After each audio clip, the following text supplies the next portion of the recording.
Queremos saludar de manera cordial a las personas que visitan, tanto a quienes están aquí en la segunda como también a quienes están en la primera, y a aquellos que nos están viendo a través de la web. Sean bienvenidos. Damos gracias al Señor que nos concede juntarnos aquí en corazón y en mente, en cuerpo, para estar sirviéndole al Señor, adorándole conforme a su gracia, según su voluntad. Vayamos a Marcos, capítulo 16, los versos 17 y 18. Vamos a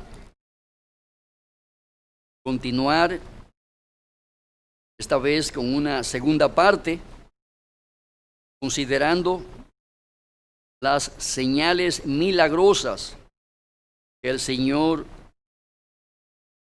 le prometió a sus discípulos. Marcos capítulo 16, los versos 7 y 18. Y estas señales seguirán a los que creen. En mi nombre echarán fuera demonios, hablarán nuevas lenguas, tomarán en las manos serpientes, y si bebieren cosa mortífera, no les hará daño. Sobre los enfermos pondrán sus manos y sanarán. Oremos. Oh Dios y Padre, nosotros ahora apelamos a tu Santo Espíritu que inspiró a tus siervos para escribir tu palabra. Ahora, Señor, alumbra los ojos de nuestro entendimiento para conocer tu voluntad con relación a las señales y a los milagros que tú has prometido o que prometiste para tus discípulos. Bendícenos con ello, pues queremos conocer tu voluntad y glorificarte en todo lo que somos y en todo lo que hacemos. Sobre todo para edificar tu iglesia, tu pueblo. Te lo rogamos en el nombre de Jesús. Amén. Los dones espirituales son capacidades especiales que Dios otorga a aquellos que se convierten con la finalidad de que puedan servir a la iglesia, al pueblo de Dios, ministrando aquellos bienes espirituales que el Señor tiene destinado para cada creyente. ¿Cómo ellos pueden desarrollar su ministerio de servicio al bien común de la iglesia, al bien individual de quienes forman la iglesia? A través de los dones que el Espíritu Santo da a cada creyente. Tan pronto se convierte una persona, en su conversión Dios la equipa con las capacidades necesarias a fin de que sea útil en el reino de Dios.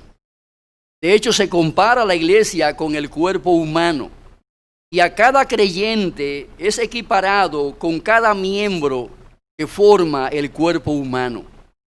Cada órgano, cada miembro del cuerpo humano ha recibido capacidades específicas para servir a los demás miembros del cuerpo. Los ojos fueron dotados de capacidades que no las poseen las manos. Pero las manos ejercen una función importante para servir a los ojos de nuestro cuerpo.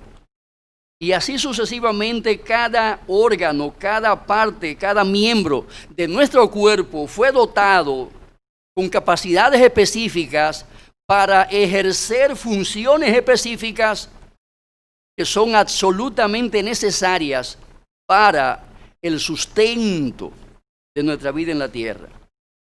La iglesia, de la misma manera como un cuerpo, está formada por miembros que han sido dotados de capacidades específicas para poder realizar funciones específicas que son vitales para la vivencia y supervivencia de la iglesia sobre la faz de la tierra. Romanos capítulo 12, 1 Corintios capítulo 12 y muchos otros textos más hablan de manera abundante y rica acerca de los dones y sus propósitos para la iglesia. Como podemos observar en este pasaje, hay una promesa singularmente importante aquí en este texto para la iglesia del Señor Jesucristo. Según el movimiento carismático, tanto católico romano como pentecostal, los dones de hablar en lenguas, de sanidades, de echar fuera demonios y demás capacidades milagrosas se reciben mediante el bautismo con el Espíritu Santo. Ellos creen que después que una persona se vuelve cristiana, debe buscar diligentemente el bautismo en el Espíritu Santo. Su argumento es: a menos que usted tenga una segunda experiencia, está condenado a una vida seca, vacía y carente de poder. Está condenado a una vida espiritual insípida, a una vida fría, lóbrega, moribunda. Según ellos, quienes no hayan sido bautizados con el Espíritu Santo y los fenómenos que acompañan a ese bautismo, los mismos no están llenos del Espíritu Santo. Por ende, las consecuencias es que son personas mundanas, carnales, desobedientes, o sea, son cristianos incompetentes, son cristianos incompletos. Ellos piensan que después que la persona es bautizada con el Espíritu Santo, experimenta varios fenómenos, tales como hablar en lenguas, experimentan un estado de euforia, saltan, gritan, experimentan visiones, profecías, tienen dones de sanidades, tienen poder para reprender demonios, tienen poderes para declarar y reclamar salud, tienen poder para realizar milagros financieros, muy en boga en nuestros días, sobre todo milagros que ocurren después que la gente, ¿verdad? Después que la gente siembra una suma lo suficientemente copiosa como para que haya una respuesta de Dios, multiplicando la sementera y los bienes que se quieren multiplicar. Tienen dones para lograr milagros financieros. También reciben poder para discernir qué milagros de sanidades están ocurriendo.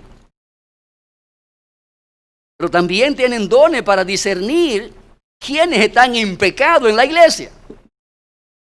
Anoche veía un video de un pastor que estaba parado en el púlpito y de repente entra en un trance y allí empieza a decir: ahora mismo estoy observando a alguien que está en pecado. Abre sus ojos y señala a una mujer que está ahí parada. El Señor me revela que tú estás siendo infiel a tu marido. Literal, está ahí en YouTube. Pasa al frente que el Señor te va a liberar. La mujer se levantó de su silla, vino aquí al frente, le impuso la mano, hizo una oración y detrás de la mujer había un señor fuerte así, esperándola, porque lo que viene después de la oración es que la tumban. El caso es que la señora, el pastor le puso la mano, la empujó, yo no sé qué fue lo que hizo. El caso es que la mujer se fue hacia atrás inmediatamente. Y ahí estaban los brazos poderosos de ese señor que la recogió e impidió que cayera de bruces en el piso. Luego de eso, tiempo la mujer estuvo allí como pataleando. Me imagino que tenía muchos demonios y estaban allí también sacándole los demonios de adulterio que poseía esa señora. Y ahí finalmente fue liberada, se paró de allí y fue y se sentó en su silla, ya completamente liberada, cristiana por completo. Hermano, esas cosas las vemos, están ahí en YouTube. Es pan común en las iglesias carismáticas en el día de hoy. Ahora, ¿en qué textos bíblicos se basan ellos para sostener su práctica en la iglesia donde se encuentran? Obviamente se basan en pasajes como ese que hemos leído. En mi nombre echarán fuera demonios, hablarán nuevas lenguas, tomarán en las manos serpientes, y si bebieren cosa mortífera, no les hará daño. Sobre los enfermos pondrán sus manos y sanarán. Sobre pasajes como esos, ellos se fundamentan para su práctica eclesiástica. También en textos como Hechos capítulo 2, verso 4, donde dicen, y fueron todos llenos del Espíritu Santo y comenzaron a hablar en otras lenguas, según el Espíritu les daba que hablasen. También en Hechos capítulo 8, verso 12 al 17, ahí encontramos otro pasaje en el cual se da ese fenómeno de hablar en lenguas. Hechos capítulo 8, verso 12. Dice ahí, pero cuando creyeron a Felipe, que anunciaba el evangelio del reino de Dios y el nombre de Jesucristo, se bautizaban hombres y mujeres. También creyó Simón mismo, y habiéndose bautizado estaba siempre con Felipe. Y viendo las señales y grandes milagros que se hacían, estaba atónito. Cuando los apóstoles que estaban en Jerusalén oyeron que Samaria había recibido la palabra de Dios, enviaron allá a Pedro y a Juan, los cuales, habiendo venido, oraron por ellos para que recibiesen el Espíritu Santo, porque aún no habían descendido sobre ninguno de ellos, sino que solamente habían sido bautizados en el nombre de Jesús. Entonces les imponían las manos y recibían el Espíritu Santo. Ahí termina ese pasaje. Hechos capítulo 10 también es otro texto que ellos emplean para argumentar y justificar el uso de los supuestos dones milagrosos. Hechos capítulo 10, verso 44.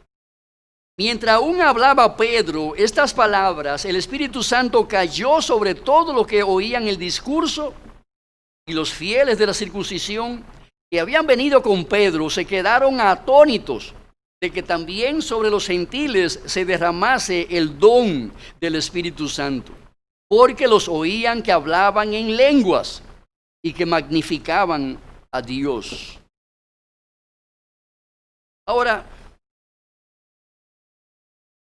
a la luz de estos pasajes, podemos concluir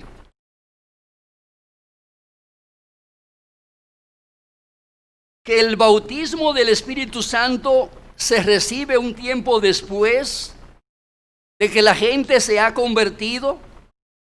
Se puede concluir que el don de lengua es la señal inequívoca de que una persona ha sido bautizada en el Espíritu Santo.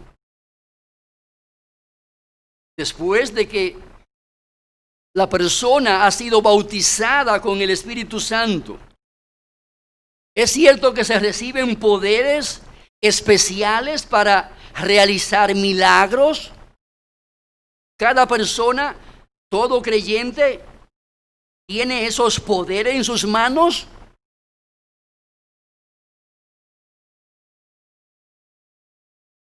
Se puede ser cristiano sin haber sido bautizado en el Espíritu Santo. Cada pregunta de esta, obviamente, que debe de tener respuesta en la palabra de Dios, debe de ser claramente respondida por el mismo Espíritu de Dios. La respuesta a que yo llego después de haber estudiado de manera concienzuda cada pasaje es que no tienen razón los carismáticos en ese sentido. ¿Y por qué no tienen razón los carismáticos en ese sentido? La pregunta es bien simple. Porque esos dones extraordinarios cesaron. Cesaron por varias razones. Primero, como ya señalamos, porque así había sido profetizado por el apóstol Pablo en 1 Corintios 13, 8 al 12. Ya consideramos ese texto el domingo pasado. Ahí vimos que el amor nunca deja de ser. Pero Pablo afirma, las profecías se acabarán y cesarán las lenguas y la ciencia acabará. La palabra cesar es el verbo griego pauo, que significa cesar permanentemente. Cesar permanentemente. Ello implica que cuando las lenguas cesaron, nunca empezarán de nuevo a ocurrir como un fenómeno extraordinario en medio de la iglesia del Señor. Nunca nadie habrá de volver a experimentar ese don en la vida de la iglesia del Señor Jesucristo una vez que éste hubo cesado allá en los tiempos de los apóstoles. Es lo que significa la palabra pauo, cesarán. Como bien apunta MacArthur, las lenguas fueron milagrosas, eran dones revelatorios y la era de la revelación y los milagros terminaron con los apóstoles. Las lenguas tenían el propósito de señalar o de ser señal al incrédulo Israel. Ellas significaban que Dios había empezado una nueva obra que abarcaba a los gentiles.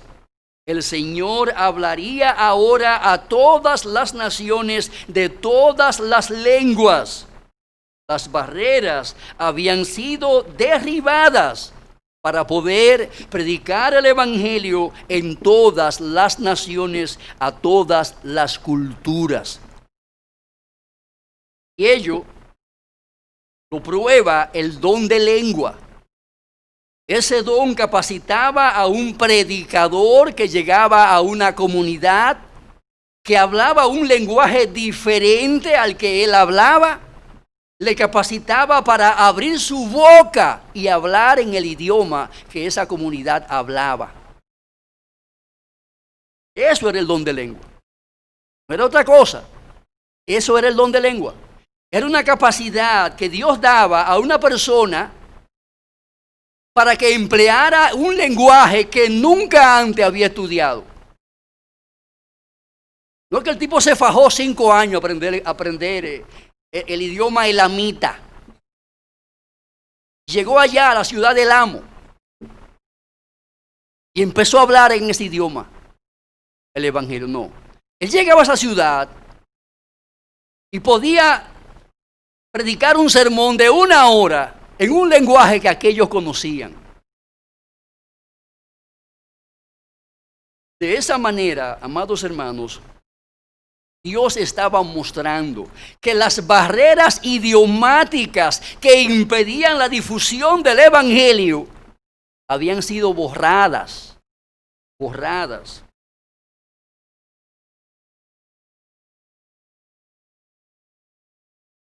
Alguien más dice, los dones en la iglesia que fueron los apóstoles, que fundaron los apóstoles y los discípulos, tales como palabra de sabiduría, palabra de conocimiento, fe, sanidad, ejecución de milagro, profecía, discernimiento de espíritu, diversas clases de lengua, interpretación de lenguas, 1 Corintios 12, 8 al 10, en buena medida eran revelación divinamente inspirada para establecer el fundamento de los apóstoles y profetas.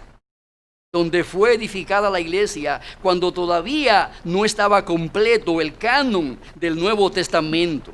Pero una vez completo el Nuevo Testamento, esos dones fueron innecesarios.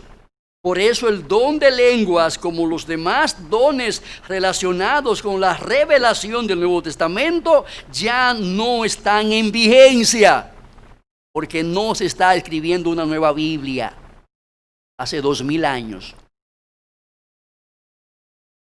Que su escritura se terminó. Por ende, que nadie pretenda que tiene un don de revelación.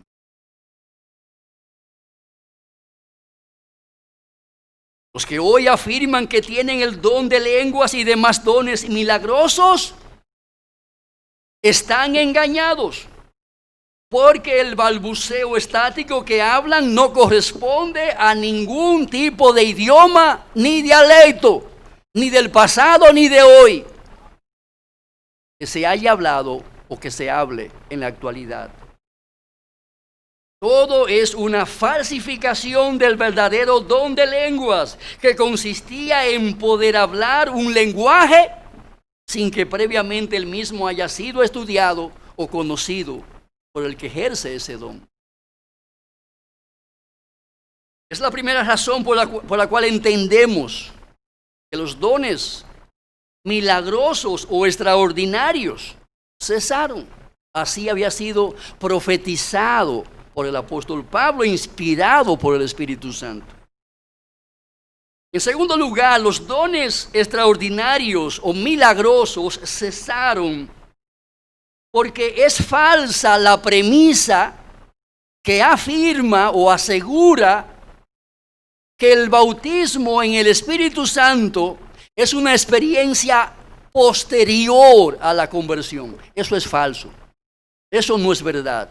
Esa es una premisa falsa. Y amados hermanos, todo lo que parte de una premisa falsa termina siendo falso por igual.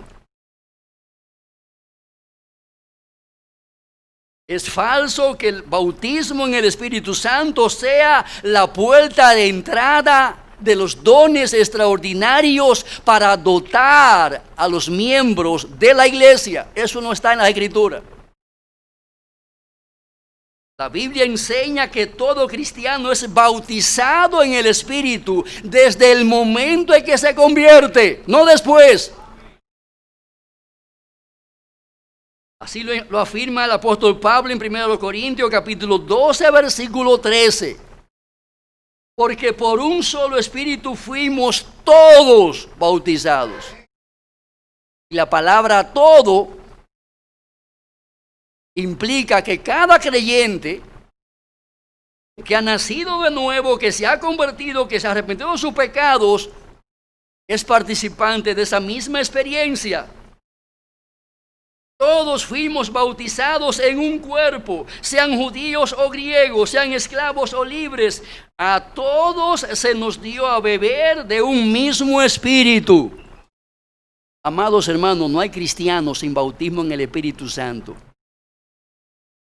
No es una experiencia que se recibe a posteriori a la conversión. La palabra bautizar proviene del griego baptizein, que significa sumergir, significa introducir dentro de. ¿Qué es el bautismo? Es el acto mediante el cual Dios nos introduce dentro del cuerpo de nuestro Señor y Salvador Jesucristo, la iglesia, de la cual formamos parte. Ser bautizado en el Espíritu Santo significa que Cristo nos mete dentro de la iglesia para compartir nuestras vidas con cada uno de esos hombres y mujeres que forman parte de ella, para que de esa manera formemos parte de la vida de la iglesia, para que formemos parte de la estructura de la iglesia. Nadie que no haya sido bautizado en el Espíritu Santo forma parte de la iglesia.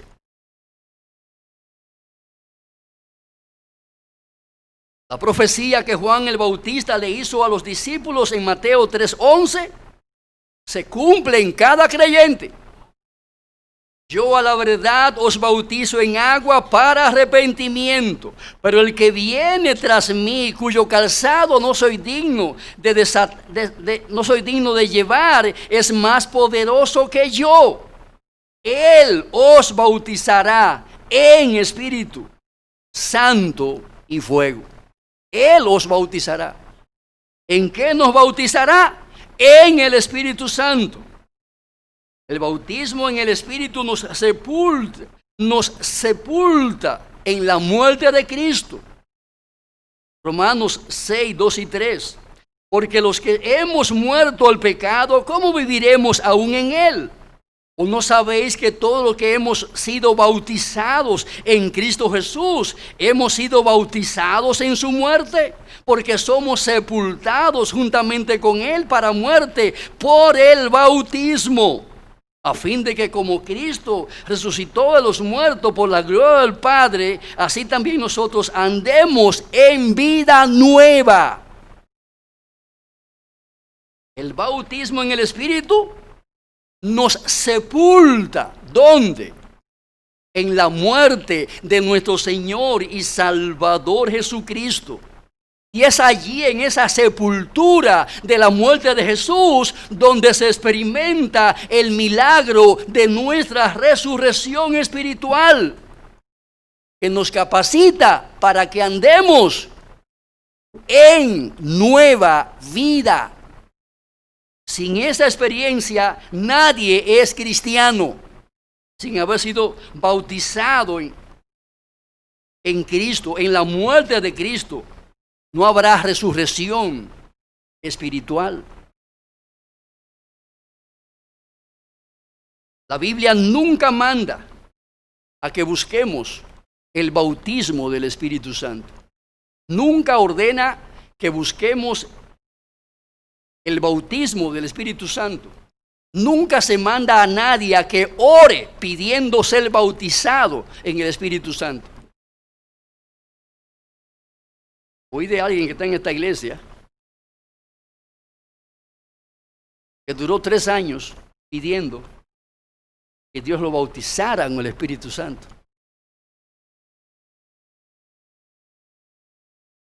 ¿Responderá el Señor esa oración?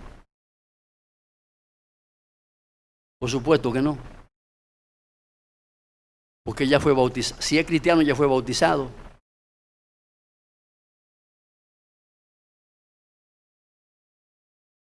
Por eso la Biblia nunca manda a pedir bautismo en el Espíritu Santo.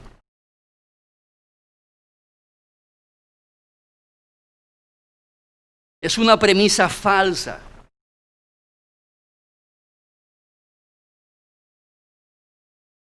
El postulado que afirma, la doctrina que afirma que hablar en lengua es la evidencia de haber sido bautizado a posteriori en el Espíritu Santo. Es una doctrina falsa. No tiene fundamento bíblico.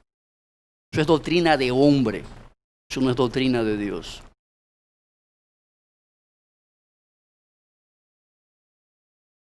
Tercero, los dones extraordinarios caducaron porque el objetivo por el que fueron dados fue logrado. Por eso hoy no tenemos profetas ni profetizas en las iglesias.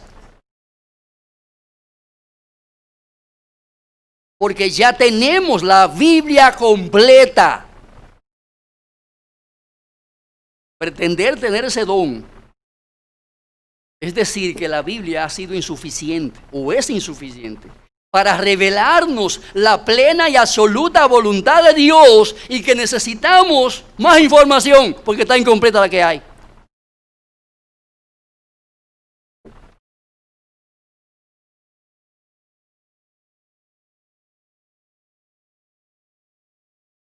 Pablo dice, cuando venga lo perfecto, entonces lo que es en parte se acabará.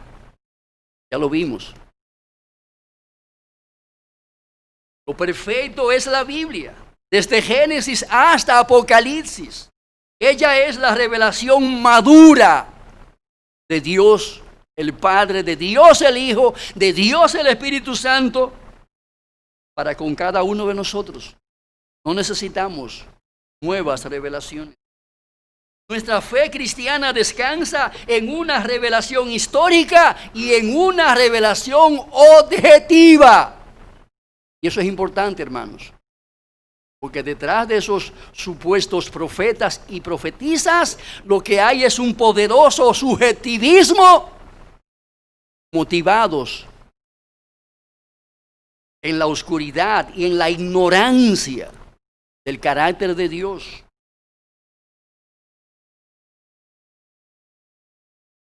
Tristemente observamos en el día de hoy que para muchos no es suficiente la revelación histórica y objetiva de la palabra de Dios. Por eso Mateo 24:24 nos advierte de que en nuestros tiempos se levantarán falsos cristos y falsos profetas. Y darán grandes señales y maravillas de tal manera que engañarán, de ser posible, aún a los escogidos. Está dicho en la Escritura. No se extrañe de que usted oiga por ahí a alguien que de repente se le acerca y dice: mira, yo tengo para ti palabra de Dios. El Señor me está revelando ahora mismo. Como el caso de ese pastor que hablaba en cuestión. Está en YouTube. El Señor me revela que tú estás en infidelidad con tu marido.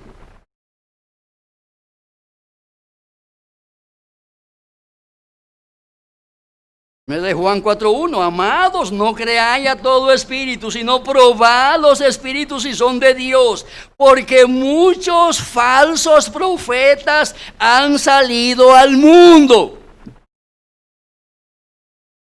Y amado, lo que fue verdad ayer sigue siendo verdad en el día de hoy. Muchos, dice, hay muchos, no 2 o 3, muchos falsos profetas. Gente que afirman que han sido iluminados con revelaciones extraordinarias para bendecir a la iglesia.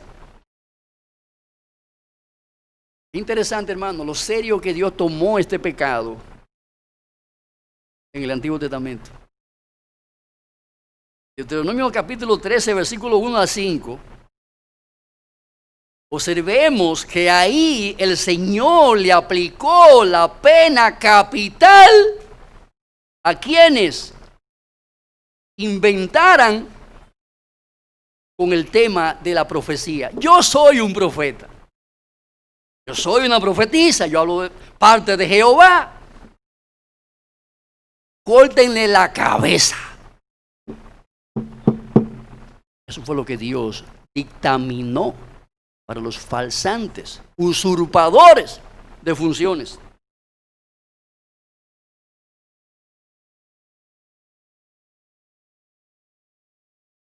Abrir el canon de las Escrituras para traer nuevas revelaciones ha dado como fruto el nacimiento de muchas sectas y herejías que han hecho grave daño a la iglesia del Señor.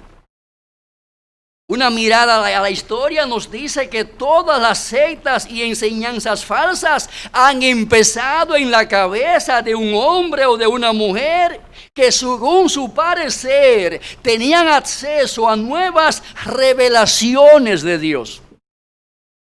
Tenían acceso a nuevas iluminaciones, revelaciones de parte de Dios. Los mormones. Los mormones tienen 3 libros que fueron supuestamente inspirados por el Espíritu Santo. A un señor llamado José Smith, marido de 40 mujeres.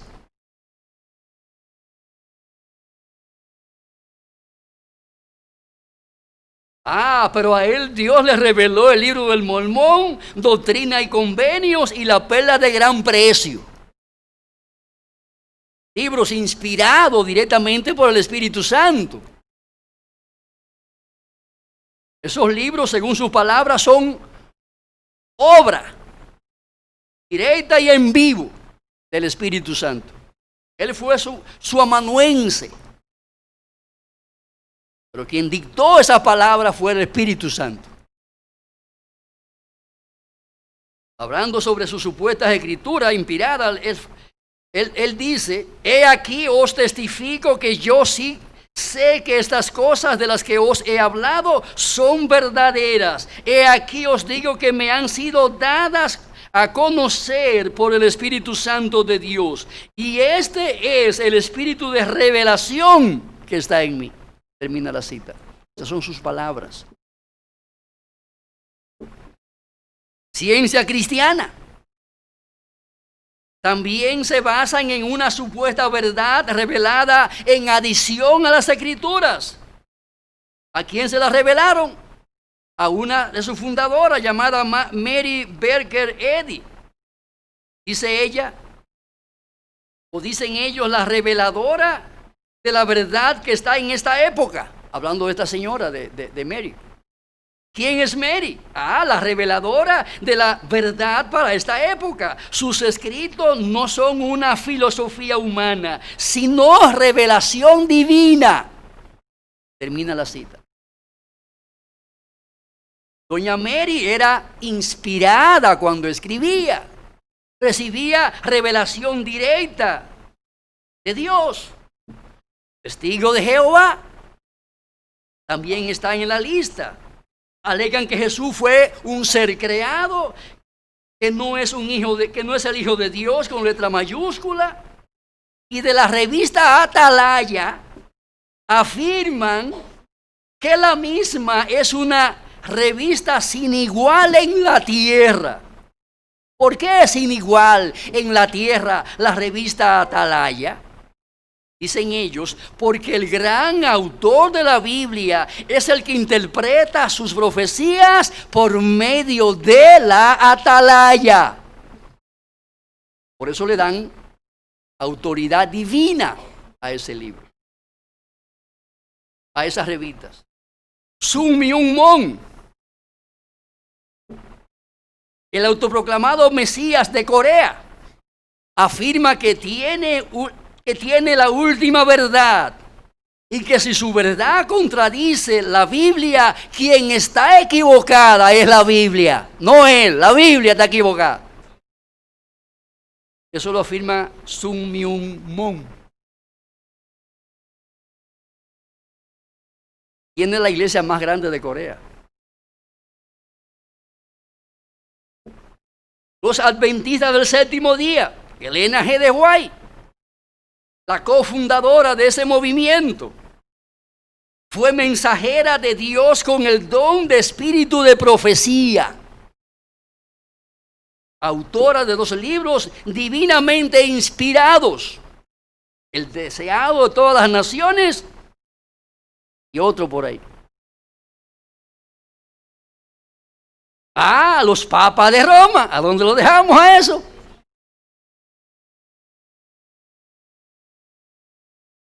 Cuando hablan ex cátedra.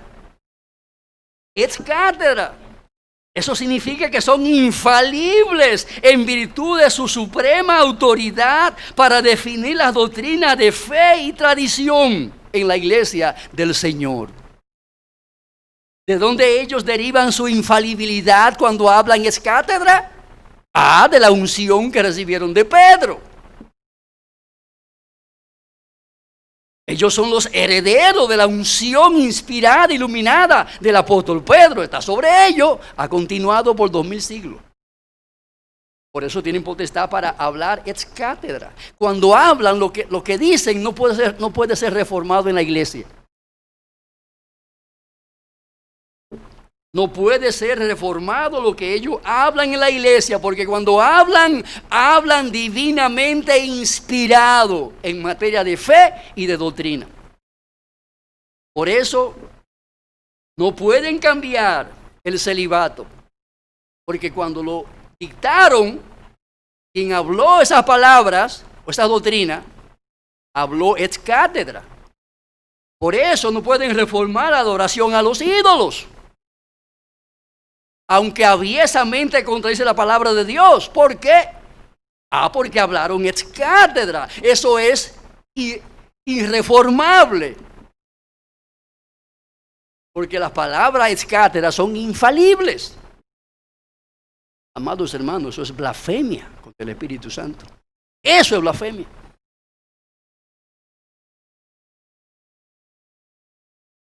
Abandonan el principio de sola escritura y lo que produce ese abandono es sectas a diestra y a siniestra. Ahí está el problema, hermanos. Abandonan el principio de solo escritura, sola escritura. Desde que se abandona ese principio, se abren las puertas para que entren profetas y profetizas falsas a la iglesia del Señor.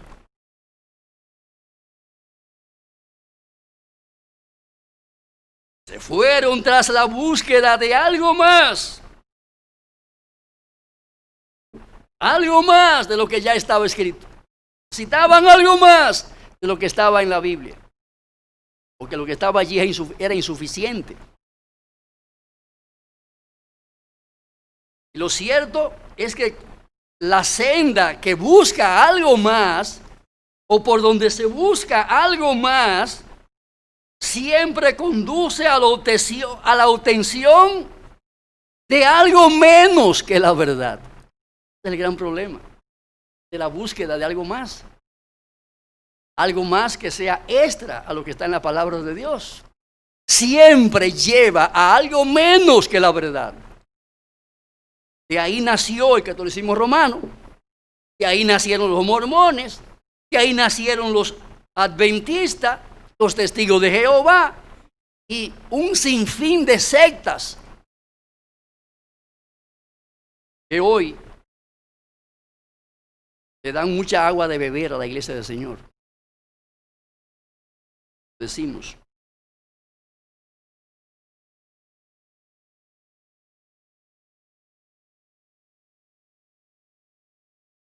Ponen sus experiencias delante de la hermenéutica. Practican su exégesis no en la Biblia, sino en sus experiencias supuestas. Luego usan la Biblia como subterfugio para justificar experiencias. No van de la Biblia a la experiencia, sino al revés, de la experiencia personal a la Biblia. Buscan dónde justificarlo. ¿Qué versículo apoya esto?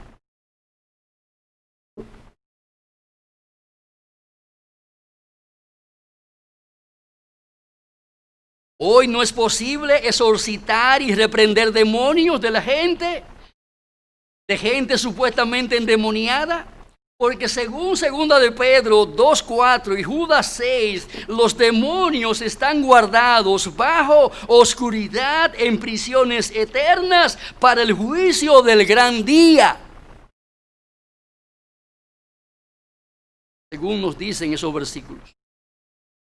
Dice un autor llamado Peter Master: el echar fuera demonios es, sin duda alguna, un rasgo central de la actividad carismática, pero en realidad es contrario a muchos pasajes de las Escrituras. Primeramente, la Biblia enseña que desde la venida de Cristo, los demonios ya no pueden poseer personas contra su voluntad, sino solamente como resultado de su inferencia y cooperación voluntaria con el mundo de los espíritus. De modo que la frecuencia de la posesión demoníaca se ha reducido enormemente y ha sido limitada prácticamente a los círculos de dedicación ocultista, dice él. Los carismáticos, sin embargo, ven posesiones demoníacas por todas partes y echan demonios fuera de personas que no manifiestan ninguno de los síntomas presentes en las descripciones bíblicas de la posesión demoníaca. Aparte de la reacción histérica programada que a veces se ve en los adeptos carismáticos que están siendo exorcitados, no vemos posesiones reales por parte de los demonios, de criaturas humanas. Y argumenta él Desde los tiempos del Calvario de Cristo, los demonios están en cautiverio porque Cristo les ha despojado de su poder ilimitado para poseer las almas. Y él cita ahí a Lucas capítulo 8, verso 28, Marcos 1, 24, Lucas 11, 20 al 22 y Juan 12, 31 para justificar el punto. Que nos dice aquí este hombre, de acuerdo a lo que entiende las Escrituras, es que las actividades en el día de hoy se limitan a fomentar discordia en la iglesia. Los demonios se dedican a fomentar persecución, se dedican a implantar falsas doctrinas, pero la ocupación de las almas no se presenta en la Biblia como una de sus presentes actividades. Y él cita ahí en 1 de Timoteo capítulo 4, versículo 1, Santiago 3, 4 al 15 y 1 de Juan capítulo 4, 1 al 6. Termina la cita. Hoy en día tratamos con espíritus malignos. Ahora, ¿cómo estamos llamados a tratar en el día de hoy con los espíritus malignos que habitan en las regiones celestes? Estamos llamados a bregar con los demonios. ¿Y qué herramienta para ello debemos de usar? Esos poderes especiales que Dios ha dotado, con que Dios ha dotado al hombre después de su bautismo en el Espíritu.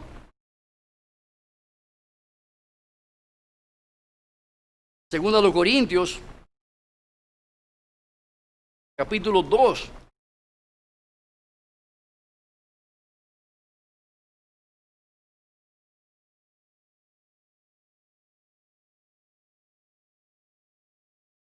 Verso 10.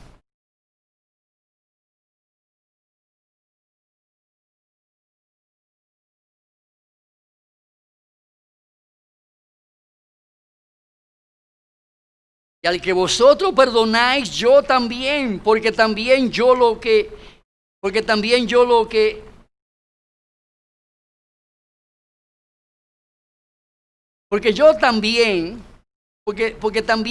lo que he perdonado, o porque también yo lo he perdonado. Si algo he perdonado, por vosotros lo he hecho en presencia de Cristo, para que Satanás no gane ventaja alguna sobre nosotros, pues no ignoramos sus maquinaciones. Efesios capítulo 6 es un texto muy conocido por todos.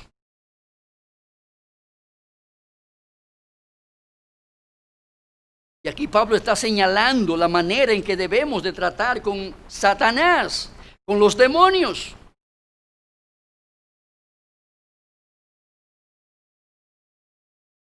Es interesante observar en ese pasaje de 2 Corintios, el apóstol llama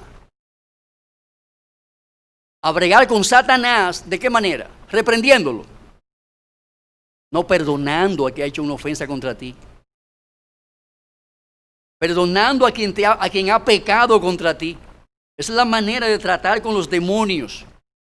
Es con las armas del Espíritu de Dios, aplicándola a nuestras relaciones interpersonales. Efesios capítulo 6.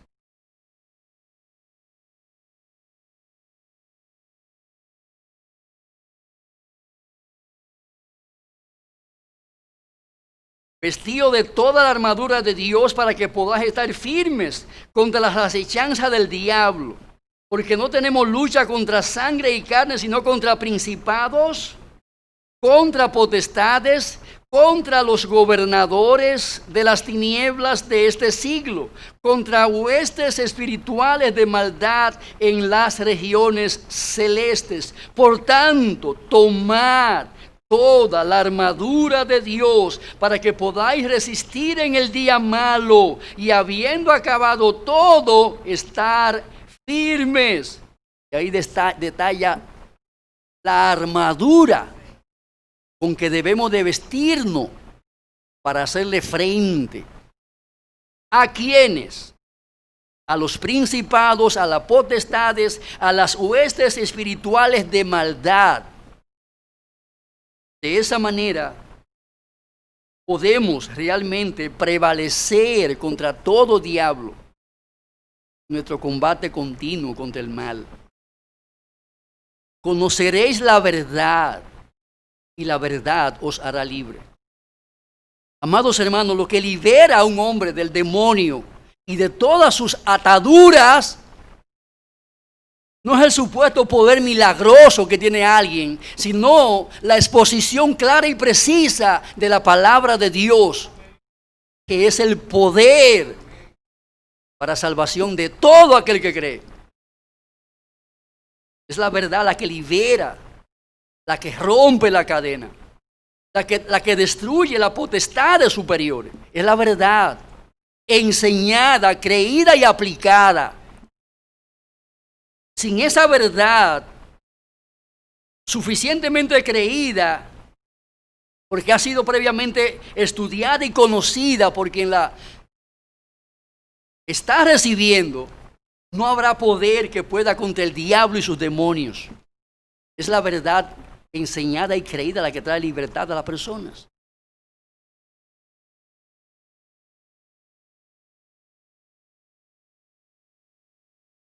Anda por ahí una noticia triste, muy triste, de un pastor, supuesto pastor ahí en Puerto Plata. Esos individuos, bueno, el video se llama Fe al Extremo. Ese señor se dedicaba a violar mujeres. Porque supuestamente en su exorcismo de los demonios que tenían esas mujeres, él, a través de su penetración,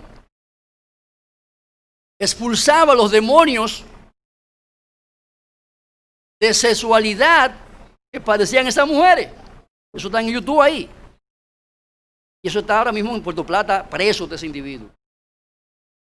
Por lo menos 4 mujeres violó, exorcitándolas en una habitación donde las trancaba, donde las encerraba allí, para sacarle el demonio de prostitución, o el demonio de adulterio, o el demonio de fornicación.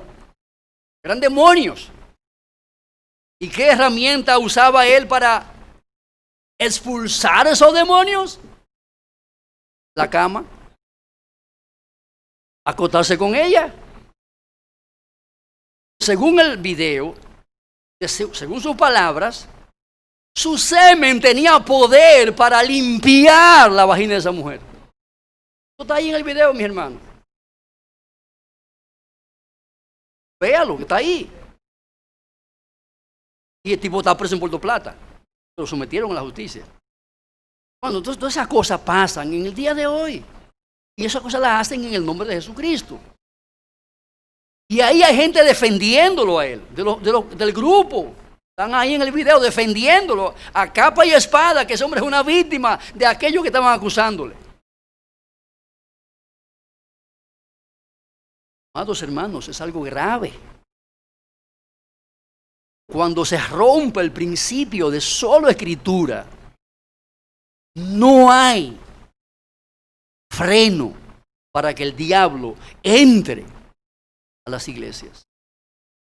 A través de la mano de falsos profetas, falsos pastores.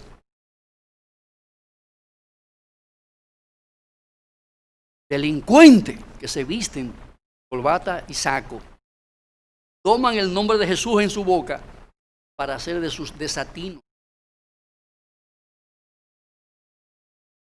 ¿Cómo se libera el hombre del poder del diablo? Conociendo la verdad. No hay otra forma. No hay poderes milagrosos para expulsar el diablo del corazón y de la vida de una persona. Esa es la enseñanza clara y precisa del Evangelio. Conoceréis la verdad. Esa verdad enseñada, creída, produce liberación y desalojo del diablo. con todos sus vicios, con toda su filosofía mundana. Y anticristo, el diablo es desalojado del corazón y de la mente de las personas.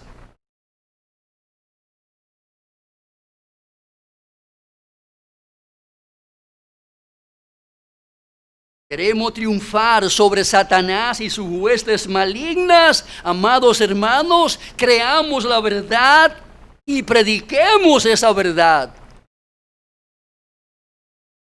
Este es el método que Dios ha establecido hasta la segunda venida del Señor Jesucristo para darnos la victoria contra el Satanás y los demonios.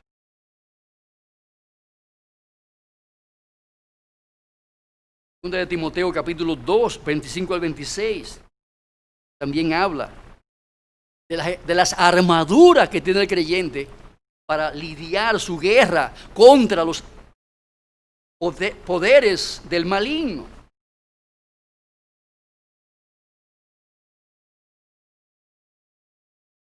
Amados hermanos,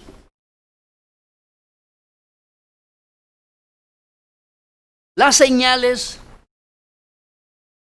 de sanidades milagrosas y espectaculares también cesaron, porque su era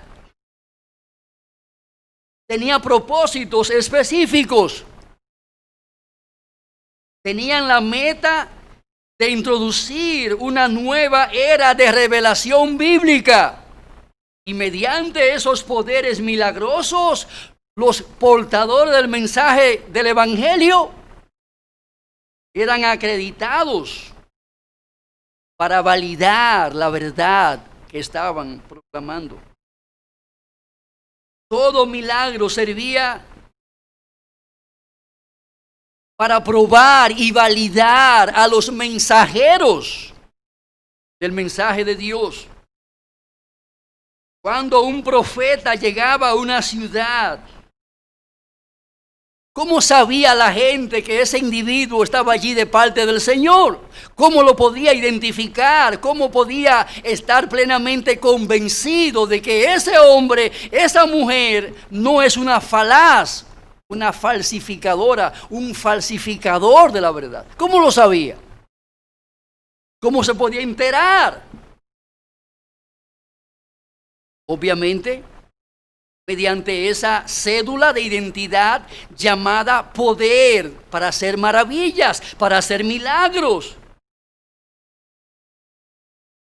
Con cada milagro Dios le decía a la gente que aquellos que estaban siendo usados para predicar el Evangelio estaban allí de parte de Él, de parte del Señor.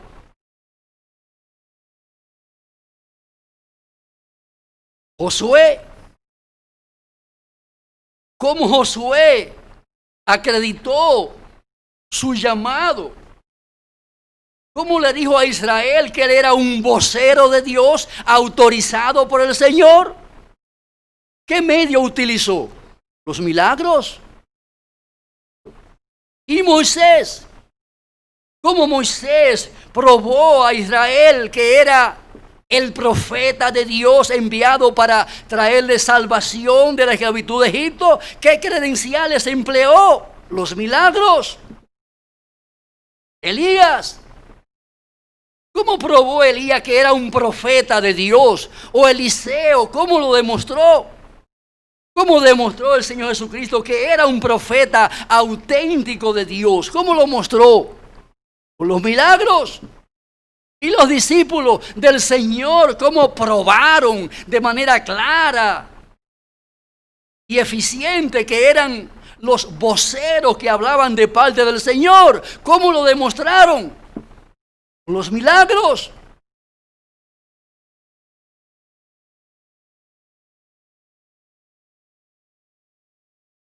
Hasta el día de hoy no he oído al primer milagrero que haga resurrección. Hermanos, eso era parte del cuadro que acompañaba a los profetas y a los apóstoles. Levantar al muerto hasta con la sombra sanar hasta con la sombra, hasta con los paños que se ponían.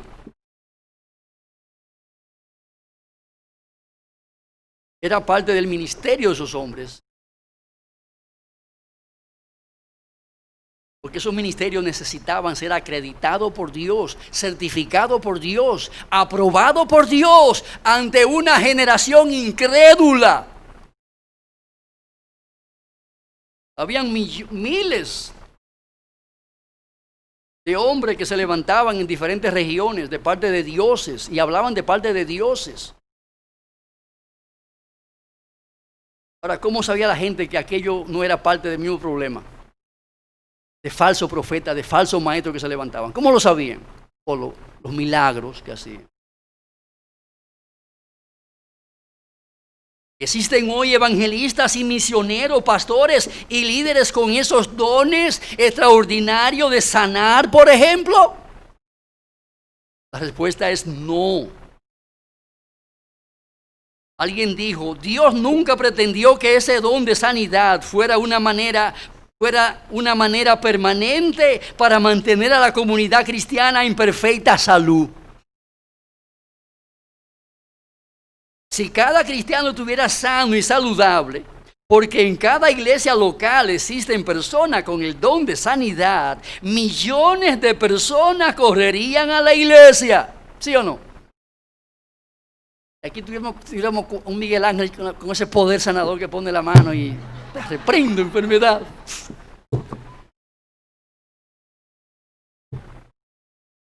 Le habla 3 lenguas ahí y te reprendo en el nombre del Señor.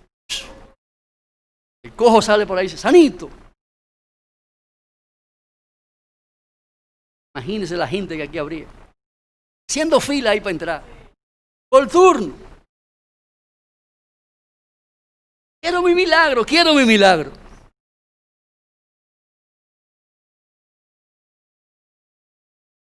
Millones de personas correrían a la iglesia para encontrar la sanidad de sus achaques y enfermedades, pero lo harían por la razón equivocada. El Señor desea que la gente venga a Él en arrepentimiento de sus pecados y en fe para su gloria. Él no quiere que la gente acuda a Él porque lo ven a Él como una panacea para sus enfermedades físicas y temporales. Ciertamente, el Señor continúa sanando ahora mismo. Sanidades están ocurriendo en el día de hoy.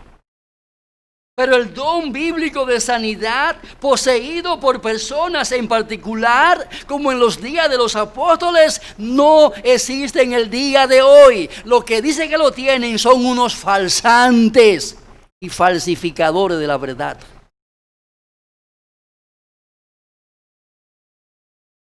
Dios sana cuando Él desea sanar. He sido testigo de cientos de casos en nuestra iglesia y en diferentes congregaciones de personas que han sido sanadas por la intervención divina, liberándole de sus achaques y enfermedades. Pero también he sido testigo de infinitudes de oraciones que hemos hecho por personas enfermas y a las mismas el Señor ha dicho no. Me la llevo y punto. Porque su tiempo se acabó. Nadie aquí es para semilla. Que aún está muy joven. No es justo que un cáncer se lo lleve. Señor, sánalo. Señor, sánalo, sánalo. Pero la última palabra no está en nuestras oraciones. La tiene el Señor, el dueño de la vida.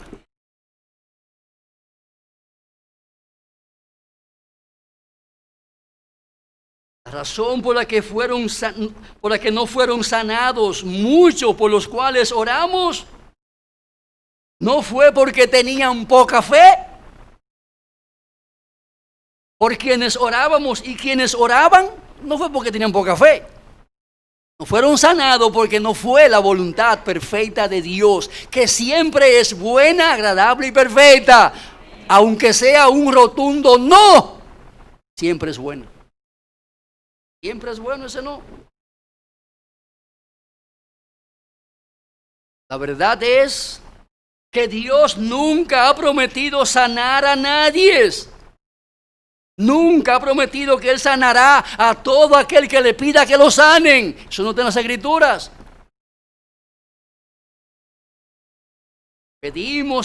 Si pedimos por sanidad y está de acuerdo con la voluntad de Dios, Él nos sanará. Pero si Él tiene otros propósitos ulteriores que no conocemos, como Job, debemos de decir: Jehová dio, Jehová quitó, sea el nombre de Jehová bendito.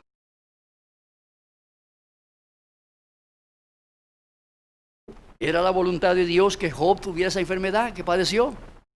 Sarna, como le llaman. Era la voluntad de Dios. Era la voluntad de Dios. Porque era parte del plan de Dios para ese hombre. Una sarna, una raquiña. ¿Sí? Algo tan terrible como eso. Y Dios no es amor. ¿Eran parte de los propósitos del amor de Dios para con Él? Hay un lenguaje de Dios que muchas veces no entendemos. Pero siempre el plan de Dios es mejor que el de nosotros. Siempre. Siempre el plan de Dios para nuestras vidas es más exaltado, más sublime y tiene mejores propósitos de lo que podamos imaginar nosotros.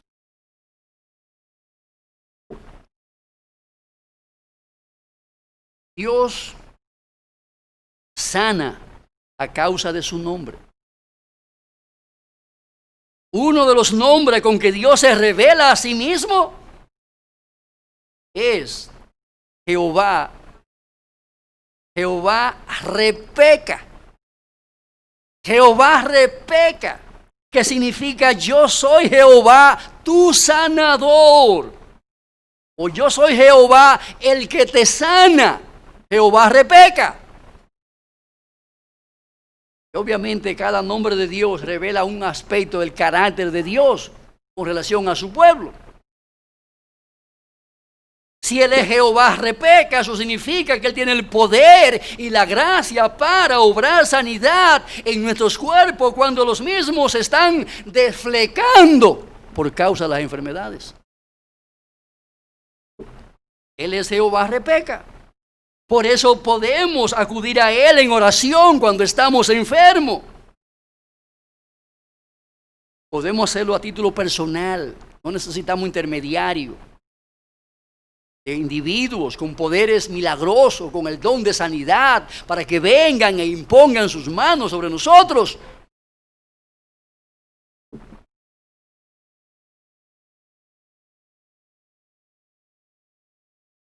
Cuando nos enfermamos, debemos de orar, pero no nos quedemos ahí.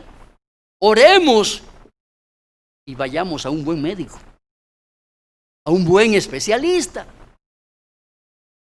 porque Dios puede obrar con medio y sin medio. Ambas cosas están en las manos de Dios y forman parte del plan de Dios para nuestras vidas.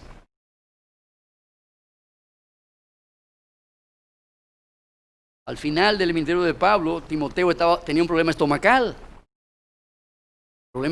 Posiblemente tenía un tema ahí de mala digestión. Digestión muy lenta. ¿Qué hizo Pablo con Timoteo? Lo mandó donde el poderoso milagrero que estaba en la iglesia de Efeso. No, le dijo: por causa de tu estómago, ¿qué le recomendó? Toma un poco de vino, porque el vino tiene un poder digestivo que ayuda a una buena digestión. Dios usa medios para traer alivio a nuestros quebrantos. Y estamos llamados a buscar esos medios y a usar esos medios para aliviar nuestros quebrantos conforme al plan y a los propósitos de Dios para nuestras vidas. Amados hermanos,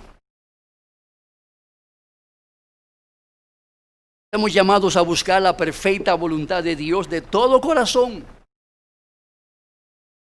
Porque la adversidad es para nuestro bien en el tiempo y es para nuestra gloria en la eternidad. Por eso, sea cual sea nuestra circunstancia, Romanos 8:28 debe ser nuestro estandarte. Todo obra para bien. ¿En quiénes? En quienes aman a Dios. Todo obra para bien a quienes aman a Dios.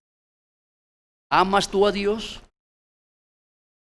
Si lo amas, recuerda que aún tus enfermedades obrarán para tu bien. Tus quebrantos obrarán para tu bien.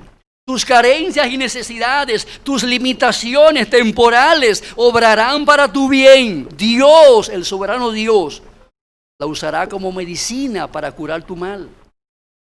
Él es un Dios poderoso. Amados hermanos, recordad siempre, si estamos en Cristo somos poderosos, creadores y obradores de maravilla, porque todo lo podemos en Cristo que nos fortalece. Somos en Cristo más que vencedores. Más que vencedores. Tenemos cada recurso de la gracia para lidiar con cada providencia, con cada situación y con cada circunstancia que experimentemos en esta vida. No importa el tamaño de la dificultad, de la estrechez, de la carencia que tenemos. Si tenemos a Cristo, lo tenemos todo. No nos falta nada. Quien tiene a Jesús, lo tiene todo. No le falta nada de lo que en esta vida requiere para vivir su vida fructífera, abundante, próspera y bendecida, feliz y contenta en medio de las pruebas que experimenta en esta tierra. Amados hermanos, Dios es un Dios de milagro, aunque esos dones no están reposando en individuos particulares. El que otorgó esos dones ayer tiene poder en el día de hoy para hacer mucho más abundante de lo que hicieron aquellos ayer. La gracia de Dios nos ha mostrado a través de los años que en Cristo Jesús tenemos toda potestad para hacer todo cuanto Dios nos requiera que hagamos, aunque humanamente hablando sea imposible. Nuestros recursos no son de esta tierra, son del cielo y son ilimitados.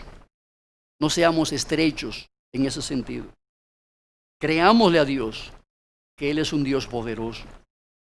En cualquier circunstancia, en cualquier necesidad, en cualquier adversidad, siempre su gracia sobreabundará para el bien de nuestras vidas. Te damos gracias, oh Dios, por tu palabra, porque en ella encontramos la verdad llana y simple, pura, como ha sido revelada. Concédenos, oh Dios, vivir en el marco de tu palabra, siguiendo estrictamente ese principio, solo Escritura. Que solo tu palabra nos alumbre. Que solo ella nos conduzca. Que solo ella nos lleve por senda de justicia por amor de tu nombre. Que con el salmista podamos decir siempre, lámpara es tu palabra, lumbrera a nuestro camino. Oh, bendícenos con esto, Señor. Para la gloria de tu nombre te lo suplicamos en el nombre de Jesús. Amén.